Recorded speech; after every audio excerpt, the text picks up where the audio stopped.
السلام عليكم، ان شاء الله تكونوا كامل بخير. هذا الفيديو ان شاء الله يلقاكم في احسن الاحوال. اليوم جيتكم في فيديو جديد نجاوب على تعليقات اختين خلوهم لي في الفيديو اللي فاتوا. على بالي طولت عليكم شويه مي ظروف. كي راني نلقى الوقت راني نوجد لكم فيديو ونحطها لكم. برك ما تنساونيش بالدعاء بالتسهيل، لانه اني نمر بفتره عصيبه نوعا ما، محتاجة فعلا دعواتكم من القلب. بدون إطالة نبدأ بالأخت صاحبة هذا التعليق. تحوس فيه على قياسات وسادة برية بحجم صغير. حسب ما فهمت هنا راكي تقصدي لجوتي، يعني الوسادة اللي يشبحوا بها. إذا ماشي هي خلي لي تعليق بواش تقصدي بالضبط، نعاود ندير لك فيديو عليها، مش مشكل. كما راكي تشوفي هنا نحتاجو 3 قطع. شوفي هذا المربع الاول هو اللي يجي فاس، يجي وجه.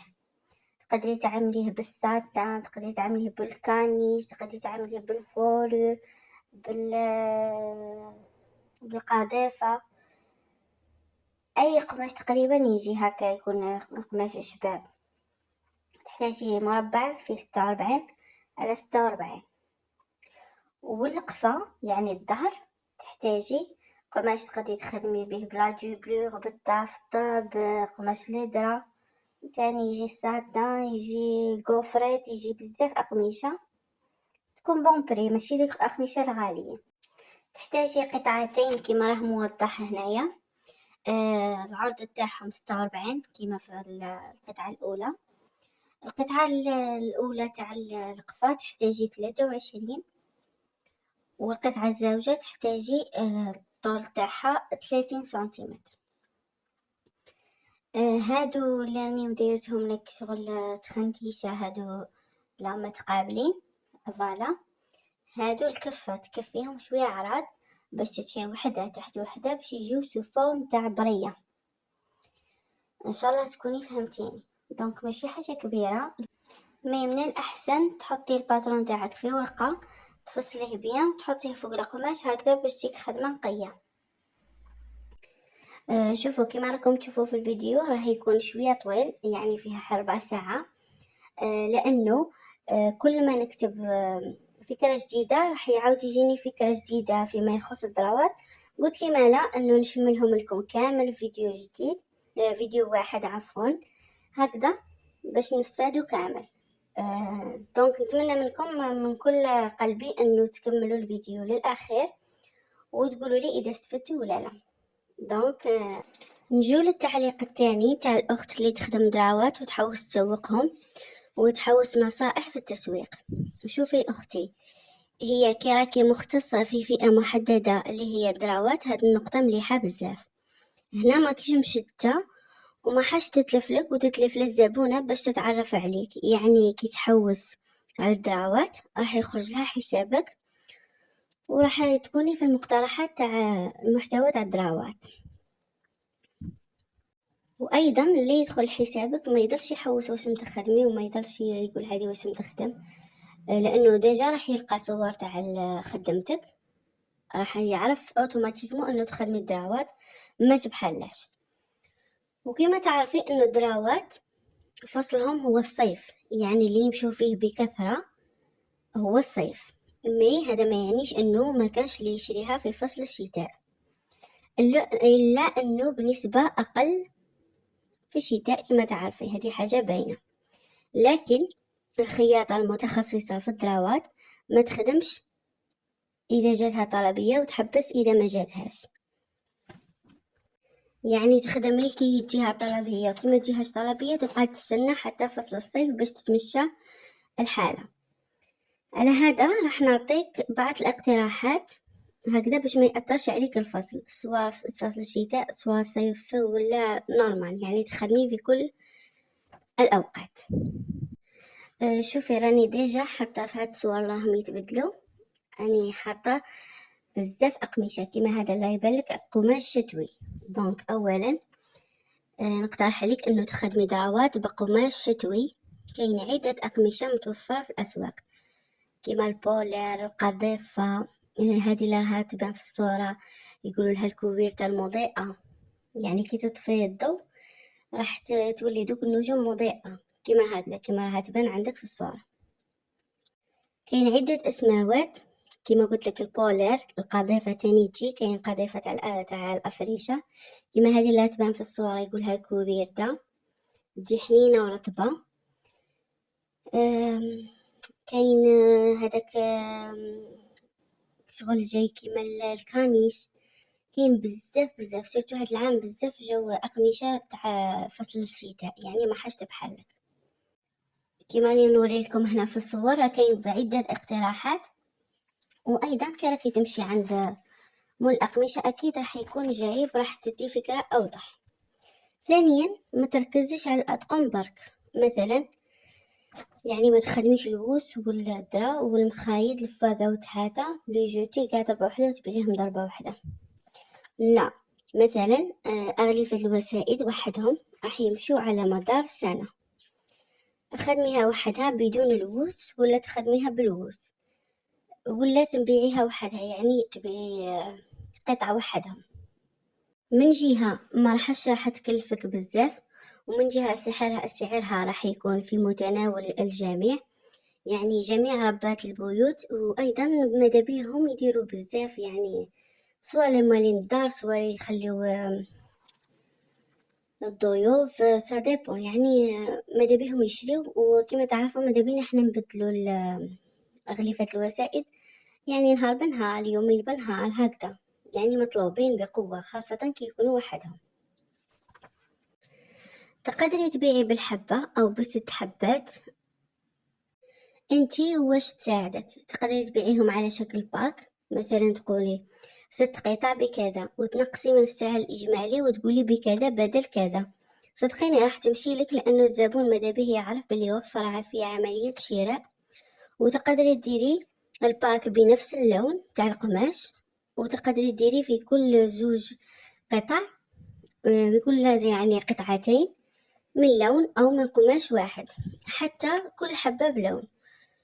يعني تقدري تديري 6 قطع كل زوج بلون، يعني يجيو عندك 3 ألوان، ولا تقدري التوتال موت بديريهم ب6 ألوان.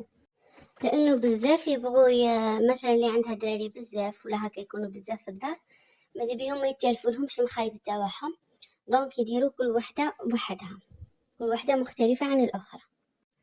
وأيضا من جهة تقدري تخلي الخيار للزبونة أنه تشكل الباك كما تحب.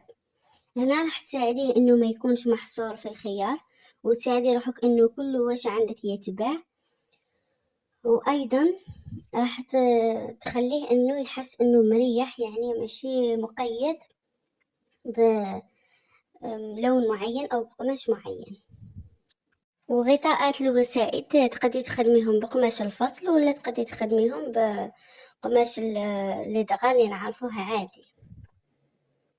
ونفس واش هضرنا على غلاف الوسادة ينطبق على اليووس، يعني أغلفة لمطلة تقدري تبيعي الوس وحدها أو مع مخدة حسب واش يخرج لك وواش تطلب الزبونة. تقدري تنوعي في الأقمشة من دراوات، من قماش شتوي، من قماش ضد التسرب. راه كاين أن لارج شوا في الأقمشة، انت وشطارتك وراس مالك اللي تبدي بيه. تحبي أيضا تخدمي كمية وتبيعيها على أساس المتوفر، وأيضا تقدري تخدمي من كل موديل عينة وتخدمي على أساس الطلب. كل طريقة وعندها أساسيات وإيجابيات وسلبيات. الأولى تساعد الخياطات اللي ما يقدروش يوجدوا الطلبيات حسب الطلب، يعني ما عندهمش الوقت باش يخيطوا ويشدوا لي كوموند، أو حتى يروحوا يشروا مستلزمات الكوموند اللي تجيهم. والطريقة الثانية تساعد الخياطات اللي ما عندهمش راس مال يحطوه في السلعة ويستنوها تتباع. اقتراح آخر، تقدمي عروض تسويقية مغرية، مثلا اللي تشري كذا عندها توصيل مجاني، أو اللي تشري الطقم الفلاني عندها الحاجة الفلانية هدية، أو اللي شرات علينا من قبل الطلبية القادمة عندها كذا تخفيض. أو هذا الشهر الطقم الفلاني أو الباك الفلاني راه بكذا عوض كذا. يعني انتي تقدمي العروض اللي تساعدك وأيضا تساعد الستوك تاعك وتساعد الميزانية تاعك، هكذا باش تخلي البيع دايما يمشي عندك، وتبني أيضا ولاء تاع الزبائن ليك. يعني كي تدخلي في الدومين وتضلي تبيعي وهكا وتتعاملي راح يجوك أفكار تسويقية حسب الوضعية اللي فيها. إن شاء الله تكوني فهمتيني غاية. نقطة أخرى، تبعي واش هو رائج من الأقمشة. مثلا في الفترة اللي فاتت كان طوندونس هذاك القماش الأبيض اللي فيه قلوبة حمرين، راح يبان لكم هنا في الصور القادمة. أيضا كان ترند هذوك تاع لي بابيون، القماش النمري إلى آخره. يعني حطي الأقمشة الرائجة ضمن واش هو متوفر عندك. وأيضا أي قماش لا بغى رائج لا بغى من اختيار الزبون أو اختيارك، لازم أيضا تعرفي يكون عندك كيفاش تعرفي كيفاش تناسقي الألوان بين المخايد وبين الغطاء وبين الوسع اكسترا، هكذا لأنه التناسق راح يمدلك أكثر من نسبة كبيرة من جمال الموديل. حتى ولو يكون سامبل، كي تكوني دايرة تنسيقات تاع الألوان شابين يولي القماش ملفت. نقترح لك أنه تحطي الأقمشة الرائجة في منشورات في صفحتك حتى ومش مخيطين. تدخلي لصفحات الأقمشة، هذه صور وحطي بلي الأقمشة متوفرين عندك، وكي تجيك طلبية روحي شري وخدمي وصوري الموديل النهائي وهكذا. يعني ماكش ملزمة أن تخدمي تشري القماش، أي قماش يخرج حتشري وتخدمي به موديل. أيضا ننصحك أنه تبعي الفصول كما قلت لك في الأول، ما تبعي الفصول وكل فصل واش يحتاج. سمحوا لي من ذاك شحال ما درت فيديو راه تعرفت لي الهضره. دونك مثلا كل فصل راه باين واش يحتاج. في فصل الشتاء راح نحتاجو دراوات بكثره، وفي في فصل الصيف نحتاجو لي دغا، وفي فصل الشتاء نحتاجو لي كوات. دونك الا ما خدمتيش لي كوات وما كانش عندك الوقت ولا الامكانيات باش تطرحي، خدمي لي كاش كوات. يعني اما توفري الكوات بكل المقاسات وللكبار والصغار و دو بلاس اون بلاس، ولا توفري لي كاش كوات. لانه ايضا توفريهم بكل المقاسات، لانه مش قاع الناس عندها البلاص باش تشري اكثر من كوات وتبدل بيناتهم. وايضا يكفيها انه تكون عندها عدة اغلفة وتبدل، يعني تقلع واحد وتغسل واحد وترد. يعني يكون عندها لي كاش كوات خير من يكون عندها بزاف تاع لي كوات يشدوا لها البلاص. وايضا ما في الغسيل كما نعرفوا يقبضوا وقت باش ينشفوا اكسترا. بون هذه هي الافكار اللي جاتني في راسي، وهذه الافكار اللي نشوفها مهمه. كامل حطيتها لكم في هذا الفيديو، على بالي بلي جا شويه طويل، مي ان شاء الله تكونوا تكملوه وتكونوا استفدتوا منهم كامل هذه الافكار.